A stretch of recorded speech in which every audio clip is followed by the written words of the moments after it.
Hi, welcome back to our Fall Virtual Pasture Series tour. I'm Pauline, a farm planner at the Whatcom Conservation District. Today we have the pleasure of rejoining Michelle Bennett, who you might recognize from our Spring Virtual Pasture Series tour. Join us as she walks us through how she prepares for the winter. My name is Michelle Bennett, and my husband and I own 5 acres here in Ferndale with our horse Taylor. Going into winter, the winter months, what we'll do is we'll bring the manure spreader in from the Whatcom Conservation District, and whatever I've accumulated since the spring spreading, I'll go ahead and spread that on the pastures this fall, and then I'll continue with the harrowing as I do the pasture rotation with Taylor. I continue to do that at least through the rain until the rain starts. I'll probably mow 1, maybe 2 more times, depending on the growth that comes through. The last thing that we'll do is actually do some overseeding. I'm Dr. Sharon Heffner, and I spent 37 years working in Whatcom County. I had a strictly equine practice. That's all I worked on, is horses, mules, donkeys, and loved just about every moment of it. I'm also a horse owner. One of the questions you had suggested is why take horses off of the pasture in the wintertime?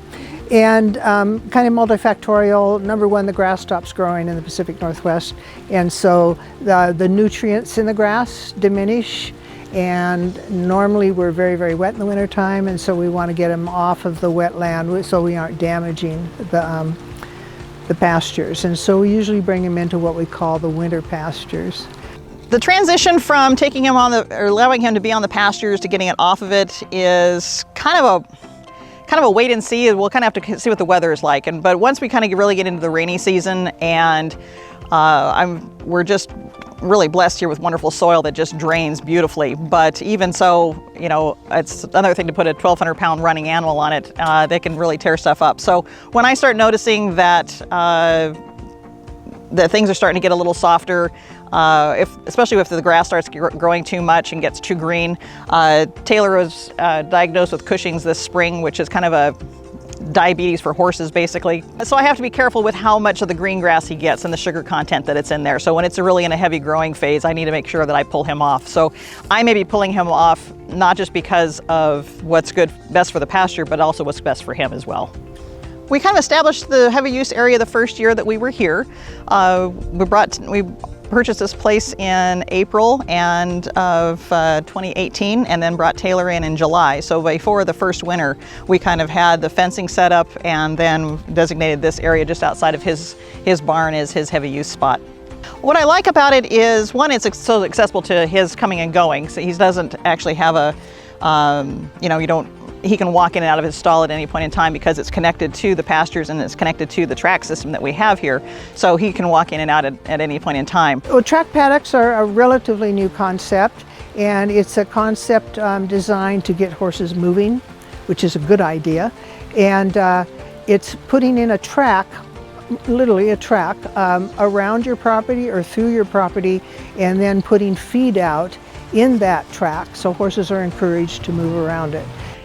The track paddock system for winter management, it really fits in well because it gives Taylor some additional space to move around in. He's not confined to just this area. And so the track goes around the perimeter of the fence, and then this spring I introduced a new section of track that kind of goes cuts the pasture itself into 4 quadrants. So this is going to be a learning season to kind of see if that new section of track is going to be okay through the winter, or if I need to actually close that off and just keep him to the perimeter as we have in years past. So we're going to kind of check it out and see.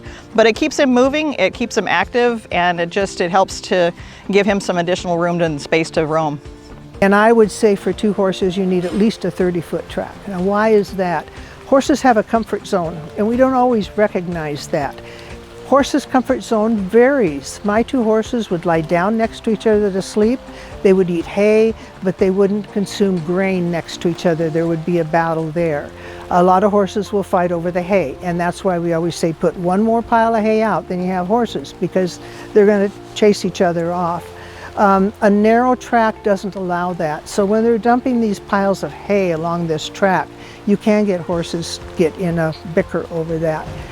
As far as winter readiness, I think for all of this, keep it as simple as possible and as natural as possible. I think the top tips for winter readiness are to, if you can, anticipate where your problem areas are going to be and take care of those before the rainy season sets in.